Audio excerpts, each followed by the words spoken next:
Olá, eu sou o professor Ricardo e esta é uma aula de filosofia. Hoje nós vamos falar sobre Platão, o filósofo que é um dos maiores de toda a história. Platão foi um filósofo grego da cidade de Atenas que viveu entre 427 a.C. até 347 a.C. O que muitos não sabem é que, na verdade, o nome dele não era Platão.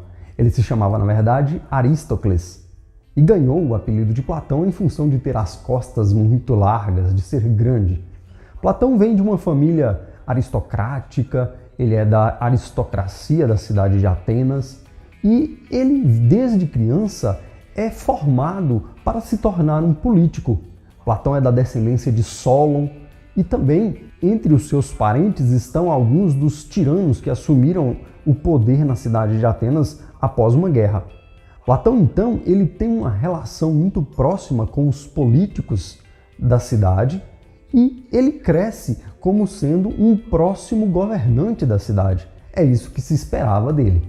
Porém, Platão primeiro, ele tem como seu mestre Crátilo. Crátilo era um dos discípulos de Heráclito de Éfeso. Então, Platão primeiro tem as suas lições com Crátilo, mas por volta dos 20 anos de idade, Platão conhece Sócrates. E este momento marca definitivamente a mudança no modo de Platão agir dentro da cidade. Antes de conhecer Sócrates, Platão era um entusiasta da democracia e acreditava que os discursos na ágora e no mercado realizado pelos isói, pelos cidadãos na cidade de Atenas, era algo de magnífico. E ele sonhava em participar do processo democrático na cidade de Atenas, como tantos outros cidadãos ilustres o faziam. Mas depois que ele conhece Sócrates e começa a questionar como o funcionamento da democracia se dava, ele aos poucos vai ganhando uma certa ojeriza, ele vai se antipatizando da democracia grega. E em outro momento nós falaremos da política de Platão e aí sim nós vamos entender como que Platão se posiciona em relação à democracia.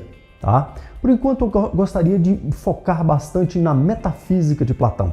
Veja bem, Platão, após estudar com Sócrates e conhecer a dialética socrática, a maiêutica socrática, Platão propõe uma revisão da visão metafísica que havia se estabelecido entre os filósofos pré-socráticos, principalmente entre Heráclito e Parmênides. Bem, vocês sabem que o filósofo Sócrates é condenado à morte e morre por envenenamento, e isso faz com que Platão e os outros discípulos de Sócrates se sintam em um grande mal-estar dentro da cidade de Atenas. O que acontece é que Platão, então, ele decide sair de Atenas. Ele vai para outras cidades, ele se instala em Siracusa, ele tenta implementar o modelo político que ele sonhava, mas ele não consegue, chega a ser até vendido como escravo para Esparta, mas é resgatado, tenta novamente com o filho do rei lá em Siracusa e por 3 vezes não dá certo. Por fim, por volta de 388 a.C., Platão finalmente se instala definitivamente em Atenas e abre a sua escola, a Academia. A Academia que é reconhecida por ser a primeira escola de ensino superior da história da humanidade. A Academia ganha esse nome por se localizar nos jardins que eram dedicados a um grande herói grego, o Academos. Portanto, Academia deriva do nome de Academos. Bem, quando Platão cria a Academia, ele começa a desenvolver a sua vastíssima obra. O Platão é o primeiro filósofo sistemático da história. Ele que era discípulo de Sócrates, que depois vai ser o mestre de Aristóteles, escreve 36 livros, dentre os quais, desses 36 que chegaram até nós, pelo menos 25 são confirmadamente autênticos. Olha só, Platão então escreve sobre vários assuntos, mas como nós queremos hoje tratar da metafísica, eu quero centrar em alguns dos principais. Quando Platão vai escrever sobre o que é o ser e de onde origina o ser, o que é a verdade e qual é a origem da verdade, ele se encontra num momento histórico e também numa relação intelectual de grande dificuldade, principalmente para com os sofistas, que eram um exemplo da educação que se propagava na cidade na época. Platão, então, se dirige aos sofistas, ele é um adversário dos sofistas, assim como Sócrates também o era. E Platão, como adversário dos sofistas, vai tentar justificar a existência de uma verdade. Os sofistas, que relativizavam tudo, já haviam dito que era impossível você chegar à verdade. Uma pessoa que nascera cega nunca reconhecerá as cores por completo. Somente poderá imaginar o que são as cores, mas nunca reconhecerá elas em absoluto. Assim, os sofistas queriam argumentar que quem não nasceu com a verdade nunca encontraria a verdade em absoluto, né? Porque nunca a experimentará. Toda fala e toda vez que o ser humano diz que algo é verdade, somente seria uma suposição. O que Platão faz, então, é mudar esse plano. Ele vai falar que não, que o ser humano ele pode sim conhecer a verdade através da anamnese, da reminiscência. Por quê? O Platão ele é um dualista. Ele acredita que existem duas instâncias de realidade e que o ser humano também é composto por duas instâncias de realidade. Quais seriam estas? O corpo e a alma. Enquanto o corpo é matéria sensível, a alma é suprassensível, é inteligível, está para além da sensibilidade. Para dar uma explicação metafísica para aquele problema, né, para a antítese que havia se estabelecido entre Heráclito e Parmênides, o Platão ele vai fazer o seguinte: ele vai criar a chamada teoria das ideias ou teoria das formas. Ele diz que existem dois mundos, o mundo sensível e o mundo inteligível. No mundo sensível, que é esse no qual nós nos encontramos, tudo é múltiplo, tudo é passageiro, tudo se encontra em devir, tudo está em mudança. Seria um mundo tal qual o Heráclito havia intuído, o Heráclito havia pensado. E existiria, segundo Platão, um outro mundo, um segundo, este superior, este melhor, o mundo inteligível ou o mundo das ideias, onde se encontrariam as formas eternas, perfeitas, belas, imutáveis. As ideias, as formas universais de tudo o que existe no mundo e que é particular. Vamos tomar um exemplo. Imagine uma cadeira. Existem uma imensidade de tipos de cadeiras diferentes no nosso mundo, as quais você pode conhecer. Existem cadeiras azuis, verdes, pequenas, grandes, com braço, sem braço. Todas essas cadeiras diferentes são seres particulares. O que existe no mundo inteligível, no mundo das ideias, é uma ideia de cadeira. Essa ideia ela não é particular, ela é universal e serve de base para todas as cadeiras que existem neste mundo. Enquanto aqui nós temos o mundo da multiplicidade, nós temos o mundo das coisas particulares, o mundo inteligível é o mundo das coisas eternas e universais, não particulares. Assim, então, conhecer a verdade não dependeria de você reconhecer os seres particulares deste mundo, porque, afinal de contas, existiria uma imensidão de coisas diferentes, tantas quais você seria incapaz de, durante sua curta vida, conhecê-las todas. O que você pode fazer, então, conhecer as verdades que se encontram no mundo inteligível. Mas como você pode fazer isso? Fazendo o que Platão chamou de reminiscência ou anamnese, fazendo com que a sua alma, que já pertencera ao mundo inteligível, que não é um ser sensível, mas sim suprassensível, se rememore daquelas verdades, das informações que se encontram no mundo inteligível. Mas como você poderia fazer isso? Realizando o processo dialético, realizando o desenvolvimento da sua capacidade intelectiva, se tornando um filósofo. Bem, é bastante complicada a teoria metafísica de Platão, mas para tentar explicá-la com um pouco mais de facilidade, ele recorreu a uma alegoria, a uma parábola, a um mito, o chamado mito da caverna. Bem, rapidamente, é o seguinte: Em um dos diálogos platônicos chamado A República ou Politeia, Sócrates, que é o personagem principal de quase todas as obras de Platão, estava dialogando com o irmão de Platão, chamado Glauco. E Sócrates, que é quem sustenta as afirmações, quem realiza a maiêutica, dizia então para Glauco: imagine uma caverna íngreme, bastante profunda, na qual lá embaixo se encontram desde o nascimento alguns escravos. Esses escravos estão acorrentados os seus pés, tornozelos, punhos e pescoço, de forma que só lhes é possível ficar observando o fundo da caverna. E ali, nesse fundo da caverna, havia uma grande parede, uma parede de pedras. Entre os escravos e essa parede, havia um muro construído por alguém. Entre este muro, atrás do muro, haviam algumas pessoas. Eram os chamados amos da caverna. Estas pessoas, elas costumavam carregar objetos, marionetes, peças de todos os tipos. Entre o muro e as pessoas que transitavam atrás desse muro, havia uma fogueira que queimava incessantemente, fazendo com que a luz da fogueira se projetasse no fundo da parede da caverna, mas não sem antes transpassar esses objetos e produzir sombras no fundo da caverna. Como os escravos que estavam ali acorrentados só conseguiam observar o fundo da caverna e ver aquelas sombras, e não conheciam nada mais além daquilo, julgavam as sombras como sendo a verdade. Acreditavam que ali havia tudo o que eles precisavam conhecer. Se apegavam às sombras, criavam teorias, julgavam encontrar ali símbolos dos deuses e tudo mais. Alguns eram mais ditos autoridades sobre as sombras do que outros. E aí, durante toda a vida, vivem relativamente de forma harmoniosa dentro da caverna, observando sombras.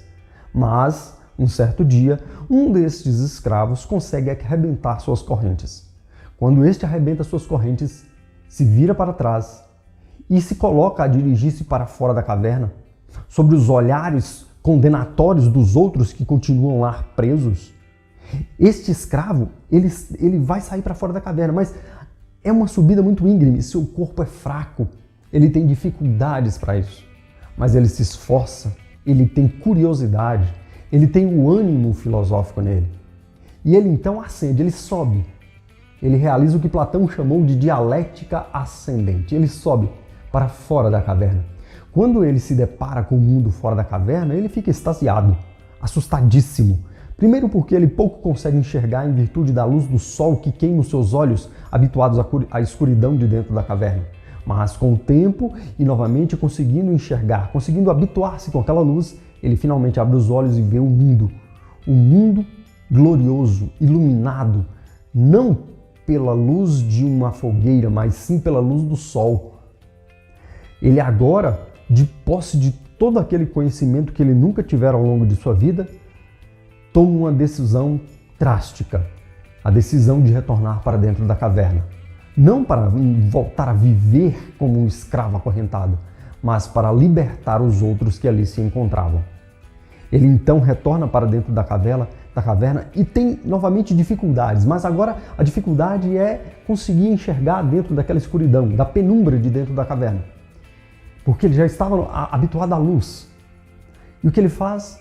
Ele tateia as paredes da caverna e aos poucos ele começa a novamente enxergar ali dentro, até encontrar os escravos, anunciando a esses escravos que a verdade se encontrava em outro lugar, em um lugar muito superior àquele, muito mais belo, muito mais grandioso.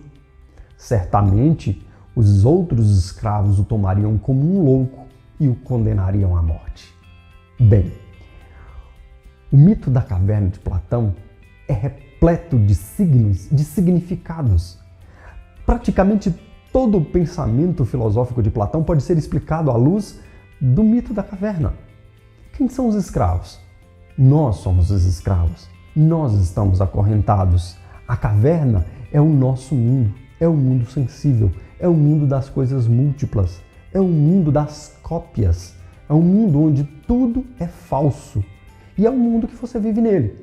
É o mundo que você acredita estar bem aí. Tá? Nós somos esses escravos acorrentados. Os amos da caverna são aqueles que por acaso sabem que existe uma verdade fora da caverna. Mas eles não querem sair da caverna, porque o mundo dentro da caverna os satisfaz muito, os torna bastante vitoriosos naquela relação. Por quê? Porque ele subjuga as outras pessoas através das suas ideias, através dos seus interesses. Aquele que consegue quebrar as correntes é, sem sombra de dúvida, o filósofo. E aquele que sai da caverna e que enxerga as verdades do mundo inteligível, Platão, obviamente, faz uma referência clara a Sócrates, que fora aquele que tentou mostrar as verdades para as pessoas na cidade de Atenas e, em troca disso, fora condenado à morte. Este filósofo que enxerga a verdade que está fora da caverna e que depois retorna para dentro dela para dizer que o mundo verdadeiro é o mundo que está acima, é aquele que realiza a dialética ascendente. É aquele que vai buscar em sua alma as verdades, desprendendo-se de sua sensibilidade como objeto de conhecimento.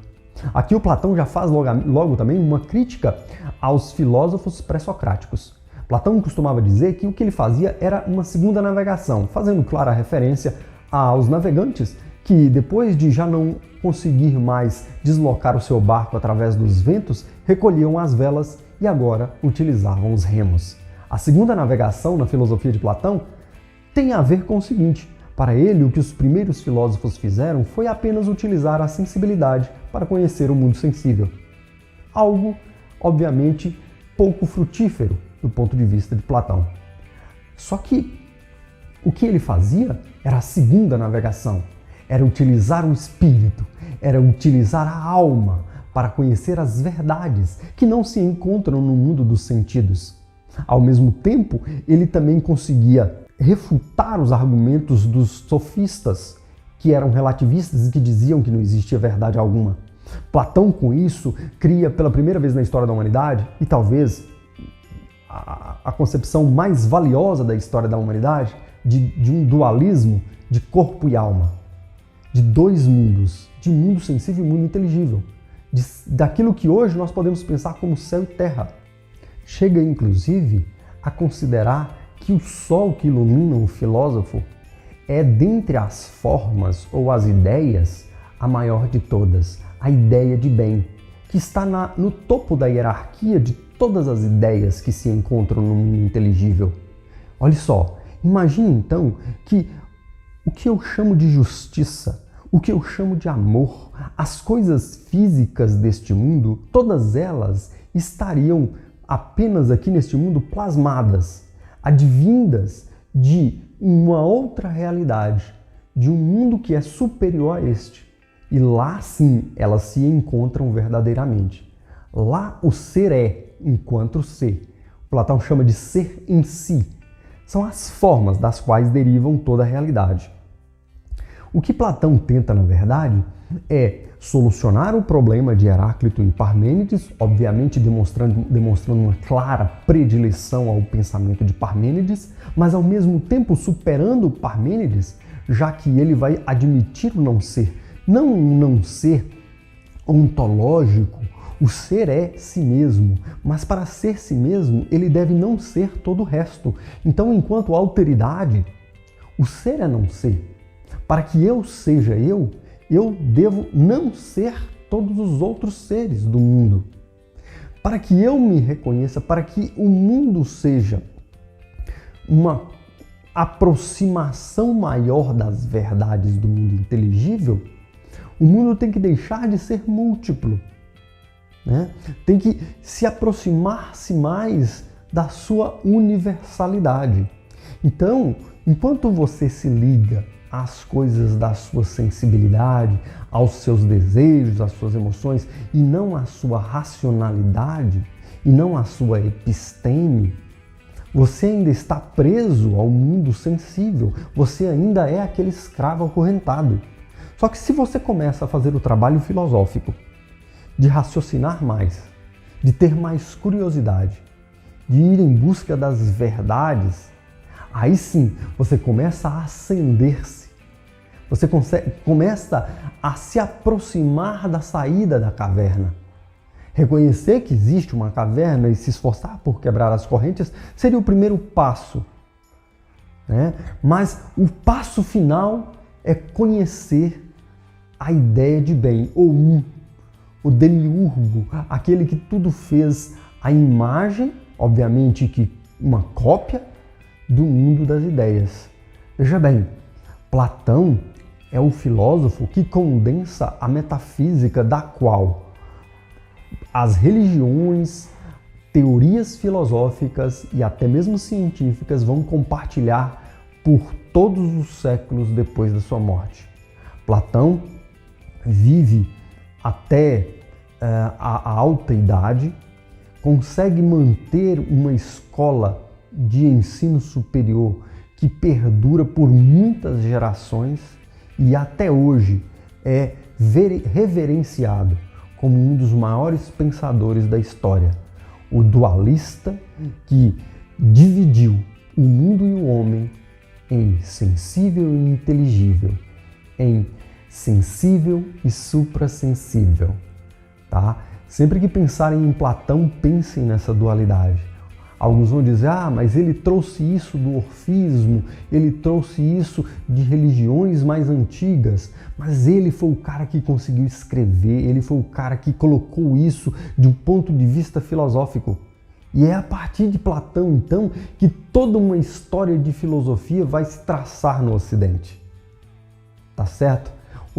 Por hoje é só. A gente volta para falar do Platão num outro momento, quando a gente for tratar do modo como ele quer pensar a polis ideal, a Politeia, a Calípolis, a cidade ideal do rei filósofo.